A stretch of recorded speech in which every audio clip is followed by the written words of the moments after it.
juntos elevarmos o nosso pensamento a Deus, ao Mestre Jesus, aos irmãos espirituais que estão aqui conosco, nos auxiliando, nos equilibrando, nos trazendo serenidade para que nós possamos aproveitar esse momento que nós escolhemos para nós, para alimentar a nossa alma, que possamos ser gratos por tudo que recebemos, pelas bênçãos que a gente às vezes nem percebe que estamos recebendo, que sejamos gratos pela nossa família, sejamos gratos pela companhia espiritual que nós temos, o nosso anjo protetor, o nosso mentor, como queiramos chamar, agradecer esse Espírito que se disponibilizou a nos acompanhar nessa jornada e que às vezes a gente também não se lembra dele, então vamos agradecer a ele e que possamos todos ter muito proveito das palavras da nossa companheira Andréia, que possamos colocar a lição da noite em prática em nós e junto aos nossos irmãos. Que assim seja.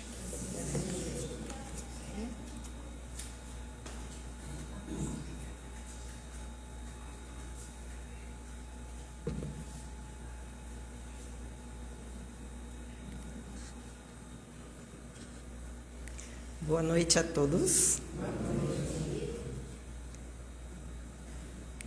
Que Jesus nos abençoe, que Jesus nos ilumine mais uma vez.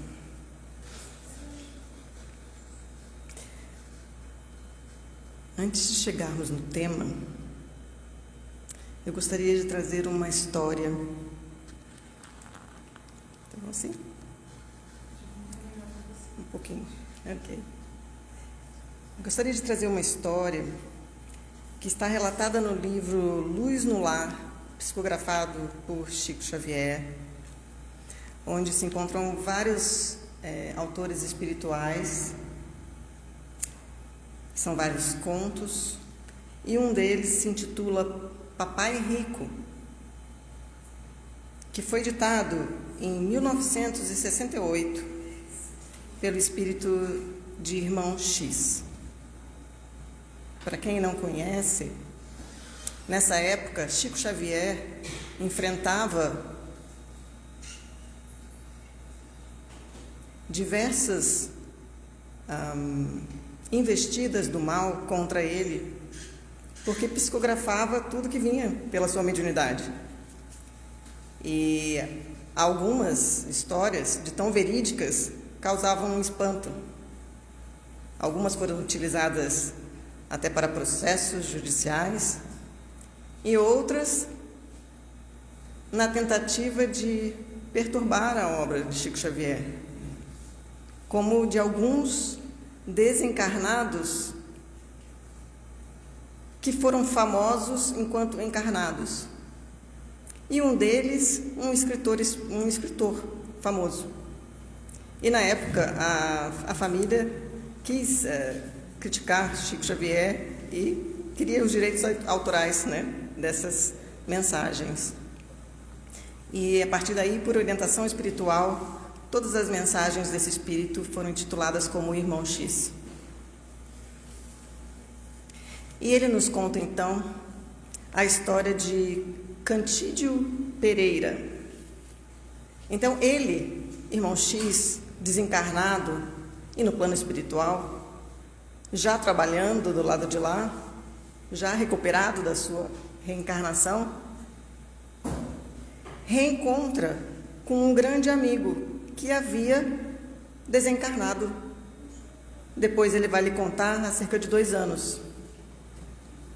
E quando ele vê o amigo, ele relata assim que foi aquela surpresa maravilhosa de quando a gente encontra alguém num outro país, quando a gente encontra alguém que faz muito tempo que a gente não vê, e vem aquela alegria, aquela vontade de falar o mesmo idioma, o idioma que ele chama idioma do carinho e da recordação. Só que quando ele viu o seu amigo, ele se lembrou que aquele antes homem rico, poderoso, de trajes bem vestidos, ele lembrou do linho que ele vestia, dos cortes feitos no Rio de Janeiro, na alfaiataria do Rio de Janeiro, e que ali na frente dele aparecia com trajes farroupilhos, trajes de alguém que estava mendigando auxílio. E como nós, sempre nos espantamos, nós espantamos com tudo, nós só não nos espantamos com nós mesmos, mas com os outros a gente nos espanta fácil. Principalmente quando é de um jeito, numa hora, e passa a ser do outro. Então a gente já questiona. O que será que aconteceu, Mas por que será que a gente questiona isso, Por que será que a gente questiona nos outros e não questiona na gente? Porque é mais fácil realmente a gente enxergar o que está do nariz para frente do que está do nariz para dentro. E a gente se espanta. E ele se espantou. E quando ele se espantou, o amigo que já estava ali no plano espiritual por 2 anos, disse para ele: não se espante, não precisa perguntar, eu mesmo vou lhe contar.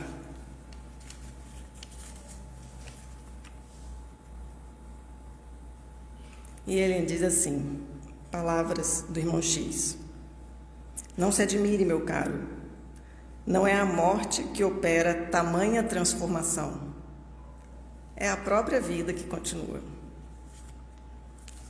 E ele diz que ele havia voltado há 2 anos, depois de ter passado uma encarnação de 70 anos, segundo ele, muito bem vivida.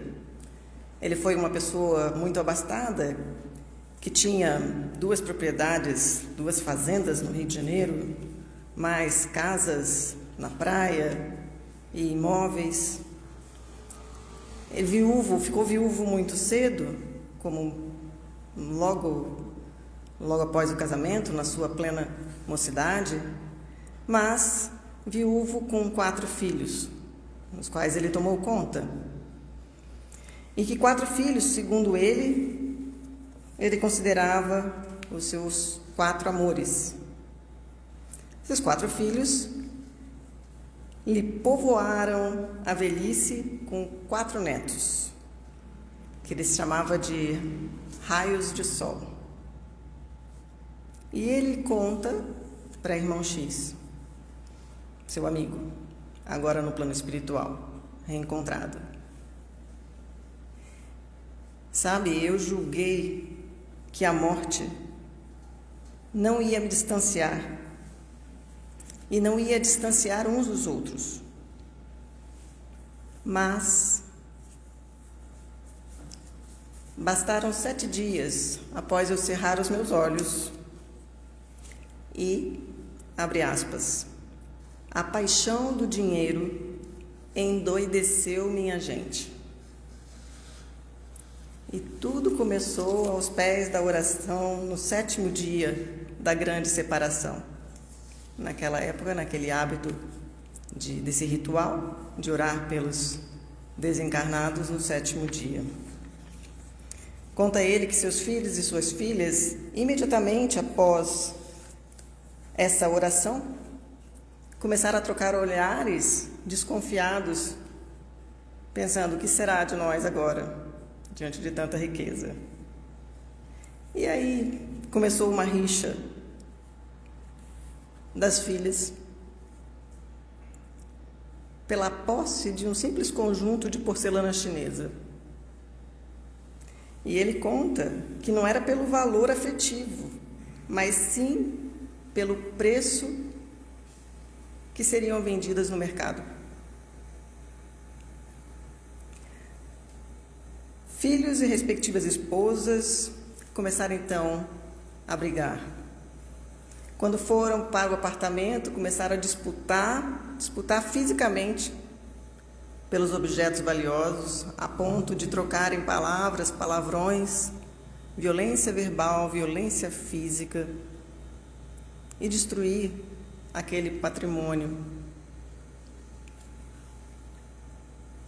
Nisso, ele acompanhava, enquanto espírito recém-desencarnado, E olha o desespero do espírito. Ele conta que ele chorava por concórdia, mas ninguém lhe ouvia. Um pouco depois, os genros aparecem na história e chegam para os filhos, ameaçando que também queriam parte da herança. E os filhos, depois de muita discussão, acabam passando somas altíssimas para os genros. E assim vai a família. Assim vai. Os genros acabam por gastar todo o dinheiro em vícios, em corridas de cavalo, em corridas de aventura. As filhas, uma delas, a mais sensível, adoece mentalmente e é recolhida para uma casa de repouso mental. A mais velha adere aos vícios e prazeres do esposo e, segundo seu amigo, no relato para a irmã X, diz que vai passar por conflitos sentimentais que somente sabe Deus quando se livrará.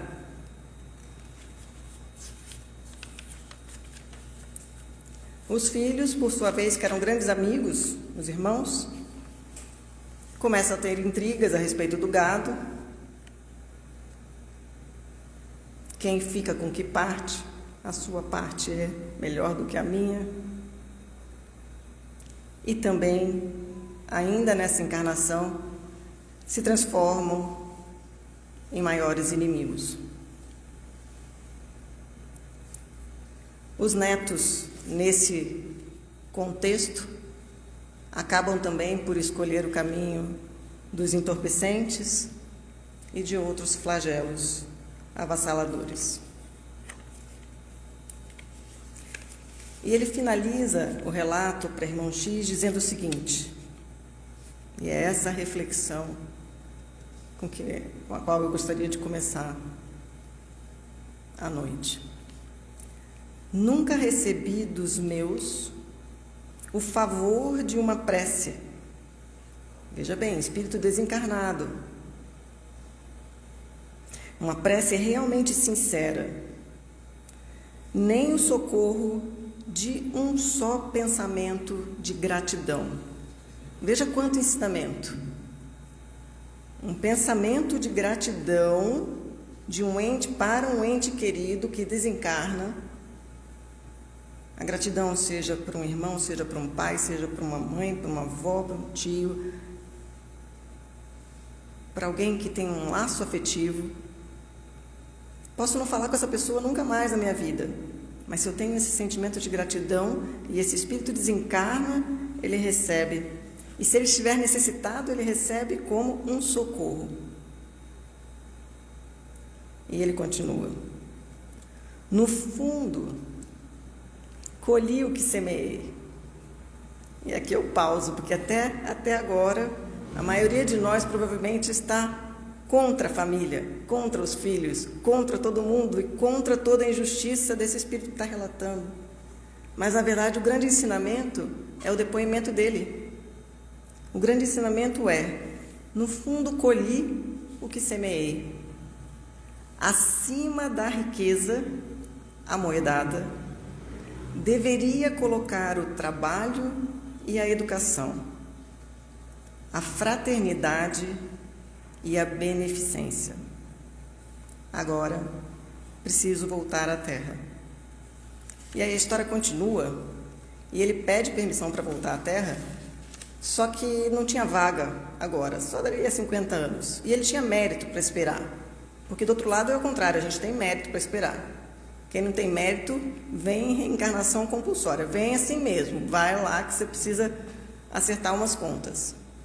Mas ele tinha mérito para esperar. Mas ele diz que ele não quer, porque tamanha é a aflição do espírito quando percebe que deixou de fazer o que era necessário. deixou de se alimentar do pão espiritual.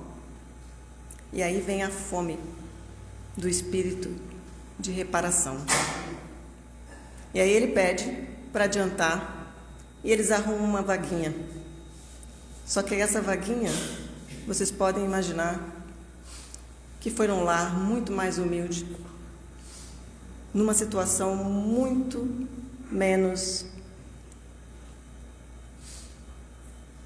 favorável do ponto de vista material do que aquela que ele tinha vindo na encarnação anterior. E é com essa história que a gente começa a falar de Jesus, porque Jesus chamou a atenção para a gente da necessidade desse alimento quando ele veio, porque ele sabia que nós não tínhamos noção da falta que faz alimentarmos a nossa alma. E Jesus diz que nem só de pão vive o homem. Na verdade, quando ele foi tentado no deserto, né, segundo o Evangelho de Mateus e outras citações, ele foi tentado pelo espírito do mal, que queria saber se você é o filho de Deus mesmo, você está aí 40 dias com fome, transforma essa pedra em pão. Você não é o bom, né? Você não é o filho de Deus? Você não faz tudo? Você não é o verdadeiro rei? Você não é o poderoso? E Jesus responde: nem só de pão vive o homem. Para deixar para nós essa mensagem de que não é dessa fome que Jesus estava falando. Que a gente precisa ficar mais atento para a necessidade da nossa alma. Porque a gente tem uma tendência a pensar que a alma não precisa de nada. Não é? O que é a alma? É um pó? É uma luz? É uma matéria que não sabemos o que é? O que é a alma?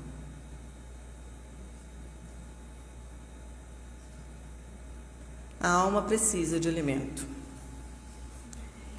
E Emmanuel, no livro Fonte Viva, nos traz uma mensagem onde ele pontua detalhes dessa passagem de Jesus, que se intitula Não Somente. E ele começa assim: não somente agasalho que proteja o corpo, mas também o refúgio de conhecimentos superiores que fortaleçam a alma. Então aqui começa, né? Emmanuel, na sua sabedoria, Emmanuel usa muitas metáforas.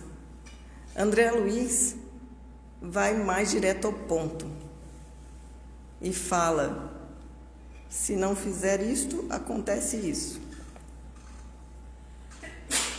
Emmanuel, no seu estilo literário, ele traz bastante figuras, e cada palavra, figuras de linguagem, cada frase é muito rica, e a gente precisa olhar com atenção.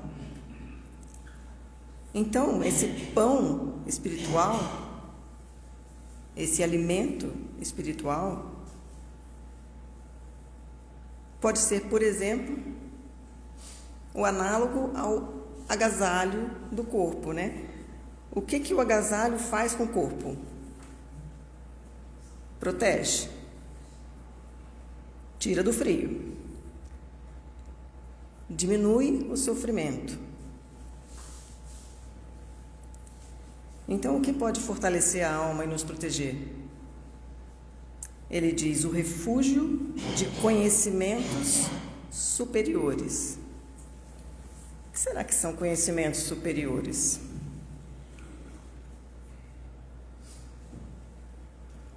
Por exemplo, uma reflexão, como a gente está fazendo aqui agora. Uma reflexão sobre todas as mensagens que Jesus trouxe para nós. Conhecimento superior é aquele que vem do alto. Conhecimento superior não é aquele que eu estou conquistando com altos títulos terrenos. Conhecimento superior nós podemos simplesmente dizer que é sabedoria. E não é fácil a gente encontrar, não tem um livro de sabedoria. Mas nós temos as histórias de Jesus. E nós temos as interpretações das histórias de Jesus. E aí nós temos a interpretação das histórias de Jesus por meio da doutrina espírita e os seus diversos autores. Então, quando a gente busca um conhecimento superior, a gente está vestindo um agasalho, um manto protetor para a nossa alma. Já pararam para pensar nisso? O poder que um conhecimento pode nos trazer? Então, a gente pode fazer, por exemplo, o seguinte. Não gosto de dar exemplo pessoal, mas eu acho que isso pode só para sugerir mesmo, para que cada um possa ter ideia para os seus desafios, né? Gosto bastante de ver os desafios de quem está correndo. Hoje vou correr 1 quilômetro por dia, vou caminhar meia hora por dia, e todos esses desafios, né? A gente vê toda hora muitos desafios do corpo físico, beneficiando o corpo físico. A gente vê poucos desafios das pessoas que vão beneficiar a alma. Um desafio, por exemplo, pode ser: todo dia de manhã eu vou ler uma página do Evangelho.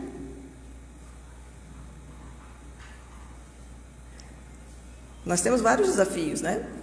Nós vemos aqui desafios no sentido de eu me proponho, eu me desafio a cumprir com essa meta. Por exemplo, a rotina de um contato espiritual elevado. Então, uma vez por semana, eu frequento, por exemplo, aqui. Uma vez por semana, eu faço a minha leitura e o culto do Evangelho no meu lar. Ah, mas eu estou sozinha. Tem que ter 2. Jesus disse que tinha que ter 2. Tem vários junto conosco, vários. 2 é eu e meu anjo da guarda no mínimo, né? Então, já está tudo certo. Dá para fazer sim. Evangelho no lar sozinho. E podemos fazer 5 minutos de reflexão. Podemos fazer 1 minuto de silêncio interior. Enfim, a criatividade é de cada um, para que a gente agasalhe não só o nosso corpo, mas a nossa alma. Segundo, voltando para o título de Emmanuel, não somente, ok? Então, não somente agasalho, mas também conhecimentos superiores. Não só a beleza da máscara fisionômica, mas igualmente a formosura e nobreza dos sentimentos. Nossa, eu acho essa metáfora tão linda, mas tão linda, linda mesmo, porque é muito fácil. A gente levanta da cama, a primeira coisa, vou me arrumar, vou me trocar, vou fazer minha higiene, A gente está sempre pensando no que a gente está vendo aqui, ó, que é palpável, que eu sinto, mas é difícil da gente acordar e falar: como é que eu embelezo minha alma? Não, primeiro eu vou desembaraçar meu cabelo.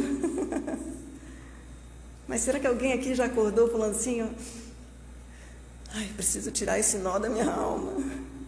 Não, mas eu preciso tirar o nó do cabelo, certo? Mas, Emmanuel chama essa atenção, não só a beleza da máscara fisionômica, porque a beleza nesse corpo, ela passa, e ela é só uma máscara, ela está em cima desse espírito que está por aqui, está em algum lugar.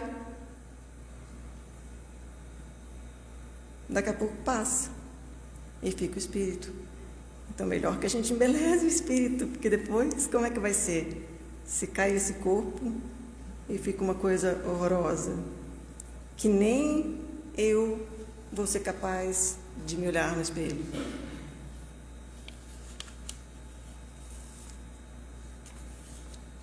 Não apenas a eugenia que aprimora os músculos, mas também a educação que aperfeiçoa as maneiras.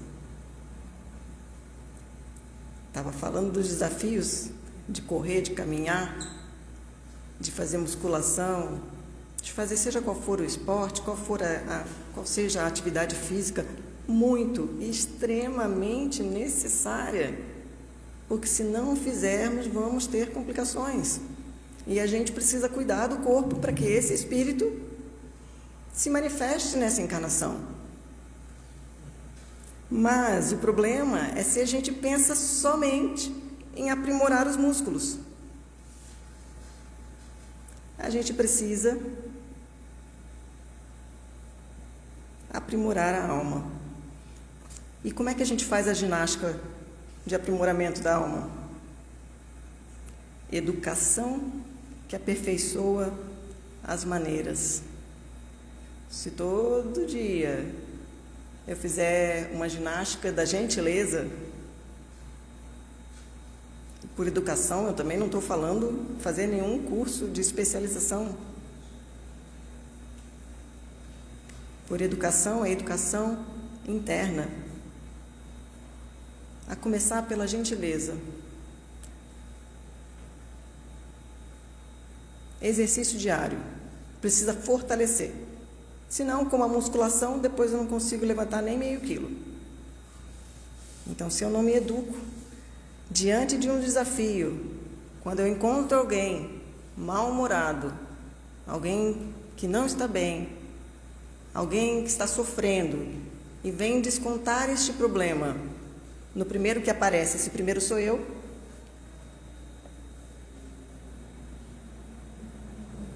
o meu músculo espiritual está fraquinho e eu não aguento. Não tenho como sustentar. E aí, das duas, uma. Ou eu agravo a situação, ou eu abaixo a minha sintonia.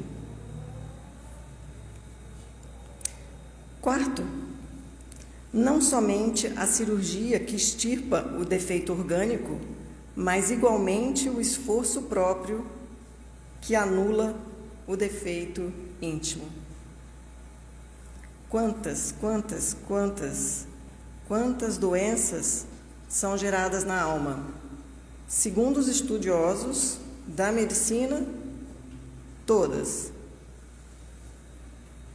Segundo a doutrina espírita, todas.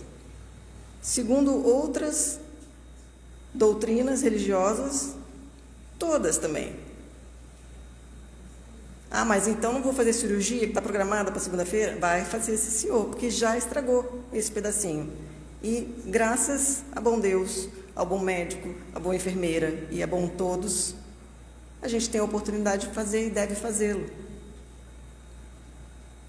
Mas a gente precisa buscar lá no fundo a verdadeira causa. E não é assim, não é uma matemática. Ah, eu estou com doença na tireoide, então é porque eu estou com as minhas emoções represadas. Não. Nós somos seres complexos. Nós somos indivíduos únicos.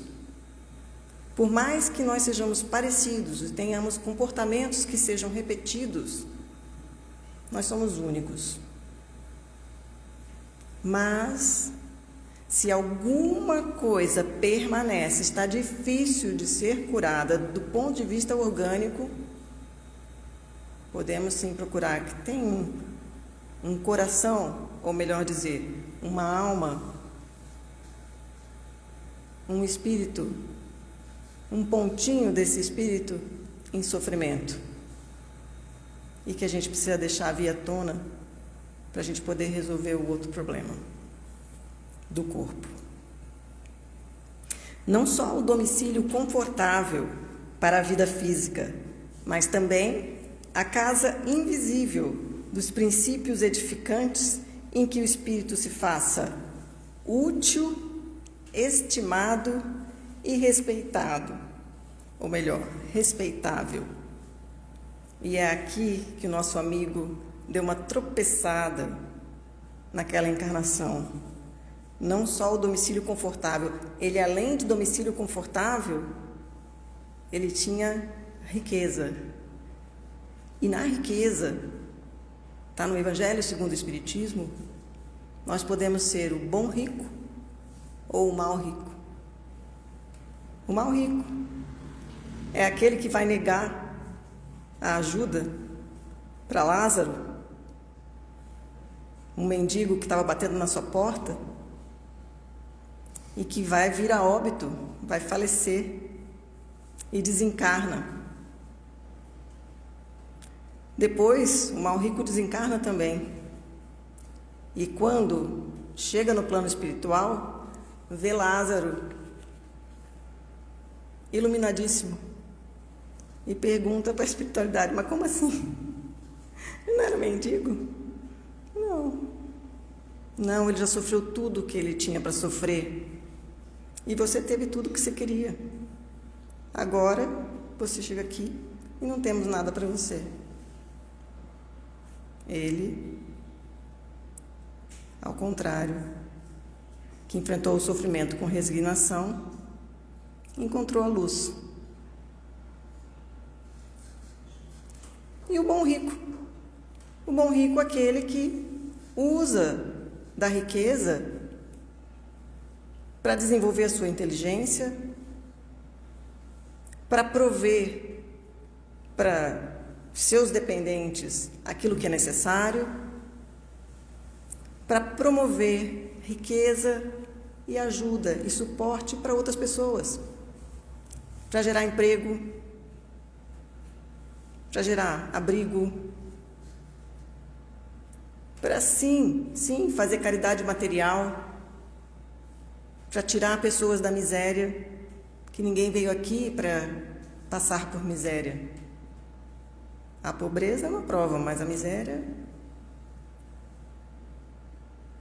é uma prova para quem precisa ajudar.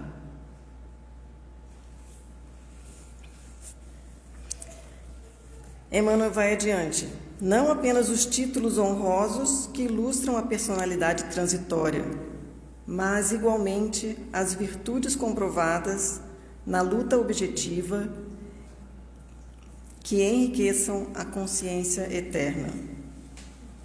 Então, às vezes a gente também pensa que, olha que pessoa maravilhosa, olha quantos títulos ele tem ou ela tem, olha o que conquistou aqui na Terra. A gente está sempre olhando pelo lado material, mas isso não é o pão da alma, né? O pão da alma realmente são as virtudes comprovadas. E não tem escolinha de virtude, deveria ter, né? Escolinha de virtude. Escolinha de virtude, sabe qual é? A gente tem duas. Primeiro é a família. Uma super escola. Segundo, se a gente não vai bem na família, Deus manda ali o trabalho para a gente exercitar as nossas virtudes. Porque se a gente não exercita, certamente a gente vai sofrer uma represália.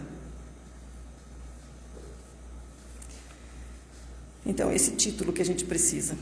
Os outros são muito bem-vindos, a gente precisa desses títulos enquanto encarnados. A gente precisa de alguém que está na posição de presidente, a gente precisa de alguém que está na posição de diretor, alguém que está na posição de auxiliar. Em todas as funções, todos os cargos. Mas um não é mais do que o outro por conta desse título terreno. O que realmente nos faz grande é essa quantidade de nutriente espiritual que a gente vai colocando para dentro da nossa alma. Emmanuel vai adiante e diz que não somente a claridade para os olhos mortais, mas também luz divina para o entendimento imperecível. A gente precisa de vez em quando lavar, sabe? Lavar o óculos. Eu lavo aqui esse óculos aqui, acho que umas 4, 5 vezes ao dia. Se eu não lavar, não dirijo. Eu não enxergo muito bem. A gente precisa arrumar uma forma de fazer essa lavagem nos olhos da alma. E a gente faz isso quando a gente se conecta à luz divina. Quando a gente ora, a gente pede a Deus um momento de lucidez para que a gente se desprenda daquilo que está confuso, daquilo que está trazendo, está embaçando a nossa visão e a gente não consegue resolver. Deus nos atende, mas Ele espera também e Ele precisa que a gente se desconecte do nosso egoísmo e do nosso orgulho, que são esses que causam ruídos e arranham esse óculos da nossa alma. Deus nos atende o tempo inteiro. O problema é que a gente que está fazendo esse ruído para essa comunicação. Não só aspecto agradável, mas igualmente utilidade viva. A espiritualidade é uma graça, né? Eles falam de um jeito, depois se a gente não ouve muito bem, eles falam do outro, né? Então falou da beleza e agora fala do aspecto agradável. Então não só aspecto agradável, mas igualmente utilidade viva. Não adianta ser o mais lindo se não serve para nada, se não produz nenhum fruto. E exatamente sobre frutos, Emmanuel adora falar sobre flores e frutos. Ele diz, não apenas flores, mas também frutos. Não somente ensino continuado, mas igualmente demonstração ativa. Não adianta ficar estudando. Muito linda palestra, maravilhosa. Ai, fiz o curso 1, 2, 3, 4, 5, 6, 7, 8, 9, 10. Estamos falando aqui da doutrina espírita agora. Não adianta. Não adianta só o conhecimento, a teoria. Precisa demonstrar.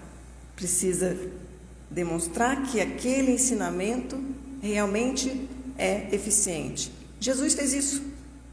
Jesus não só pregou, para tudo que ele pregava, uma meia dúzia de exemplos práticos que comprovavam o que ele estava falando.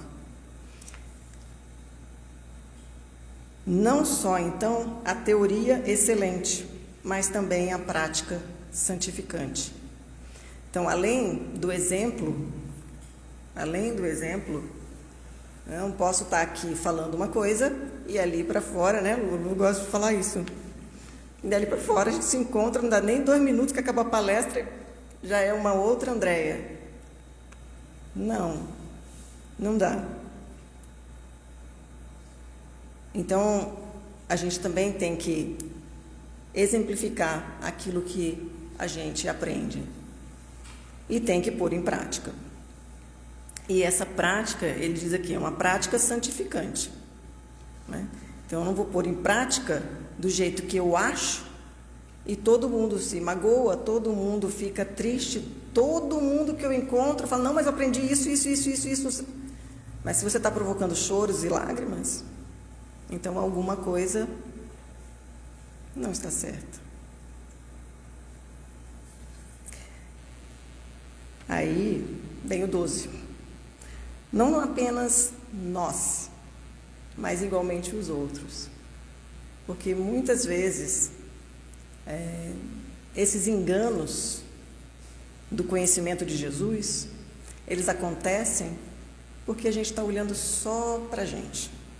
E a gente tem que sim amar a nós mesmos, amar ao próximo como a ti mesmo, certo? Então eu tenho que amar a mim para que eu possa amar o próximo, mas eu também tenho que amar o próximo. Eu não posso esquecer da segunda parte. E amar o próximo é exercitar, entender que aquela pessoa também está no caminho, tem o livre-arbítrio, tem o seu jeito, tem as suas esquisitices, tem a sua ignorância, assim como eu tenho a minha. Estamos todos na mesma escala espiritual. Ah, mas não tem gente mais evoluído? Os que têm mais evoluído estão em missão. Se você está em missão, então, muito... parabéns, obrigada, Lu, parabéns, fico feliz que você esteja em missão.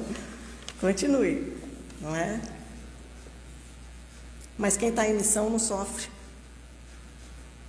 Sofre para quem está vendo, achando que está sofrendo. Quem está em missão está pleno, está alegre. Veja todos esses exemplos que passaram pela terra de missionários do bem. Se alguém ficou reclamando, se faltava isso, faltava aquilo para poder fazer o bem, só ia fazendo. Só ia fazendo. E Emmanuel finaliza: disse o Mestre, nem só de pão vive o homem. Apliquemos o sublime conceito ao imenso campo do mundo. Bom gosto, harmonia e dignidade na vida exterior constituem dever. Mas não nos esqueçamos da pureza, da elevação e dos recursos sublimes da vida interior, com que nos dirigimos para a eternidade.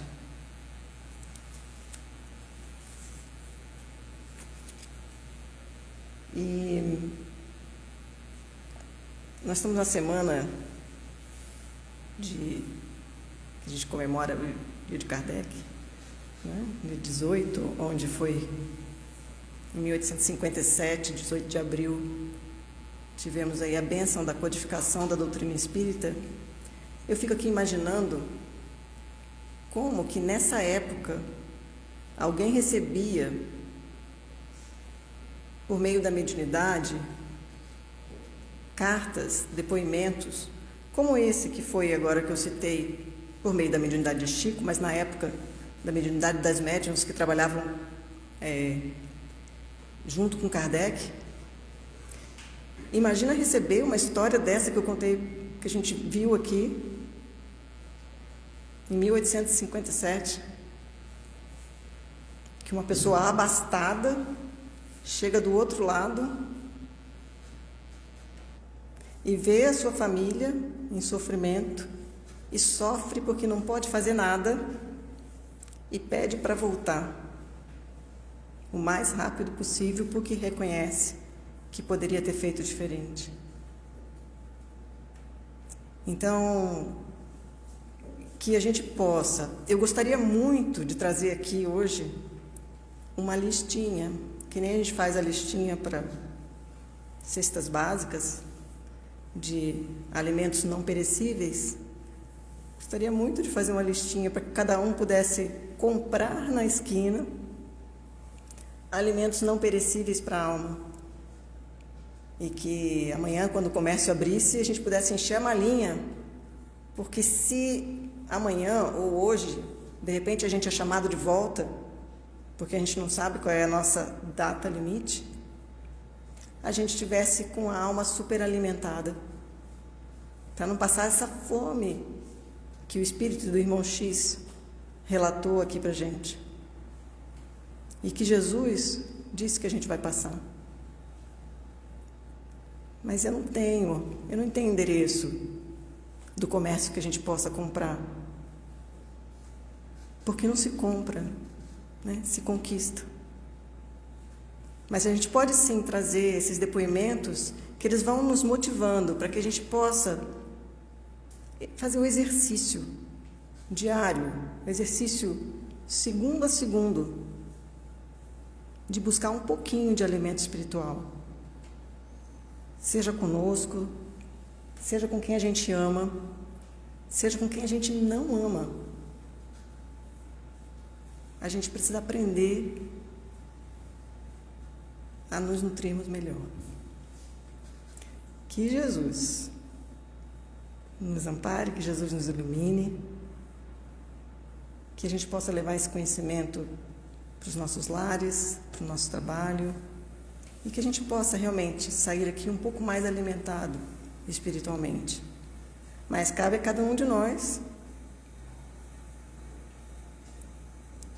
continuar mantendo esse alimento. Jesus nos abençoe, que assim seja.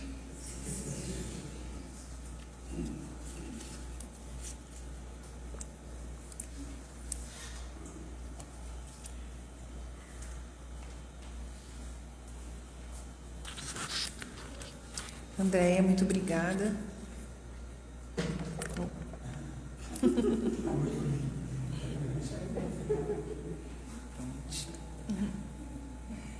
Obrigada, viu, pela explanação da noite, que a gente possa nos lembrar, né, da importância do alimento da alma, né? Como eu disse no início, nós estamos muito envolvidos com as coisas da matéria e por vezes nos esquecemos do nosso objetivo de estarmos aqui, né?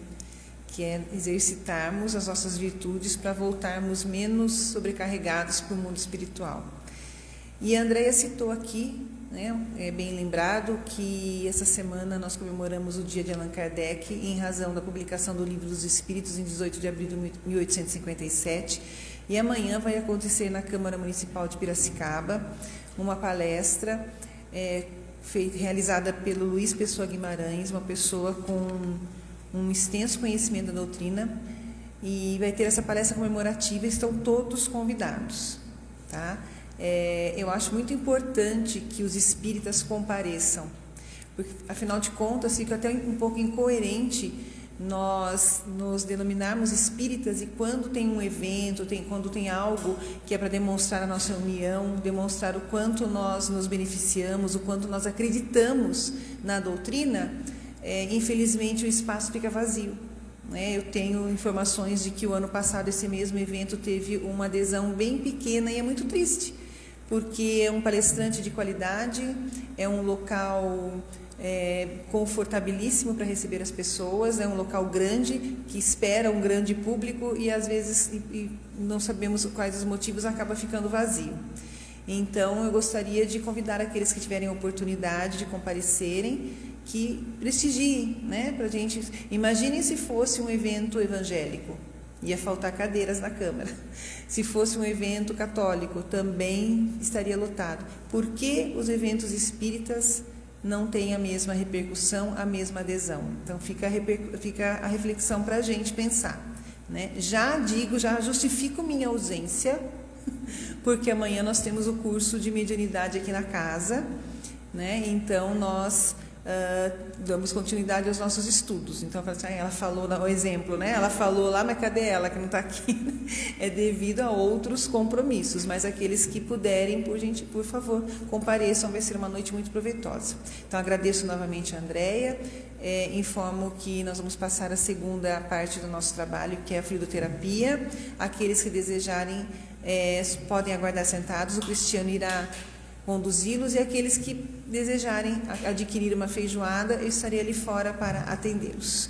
Mas antes vamos agradecer pela maravilhosa explanação da nossa companheira, pela lição trazida, agradecer novamente pela oportunidade de estarmos aqui nesta casa de luz, onde nós podemos expressar as nossas crenças, a nossa fé com liberdade adquirida, muitas vezes, às custas dos nossos irmãos que nos precederam, os primeiros cristãos, os primeiros espíritas que sofreram tantas calúnias, que sofreram tantos ataques, apenas por tentarem levar essa verdade libertadora para que pudesse chegar até nós. Então, temos que ter gratidão aos que nos precederam e expressar essa gratidão buscando sempre praticar no nosso dia a dia tudo que a gente aprende na doutrina, burilar o nosso espírito, sufocar as nossas más inclinações, colocar as nossas virtudes a favor do nosso próximo e contribuir para o desenvolvimento de uma humanidade com mais amor, com mais união e com mais solidariedade. Que assim seja.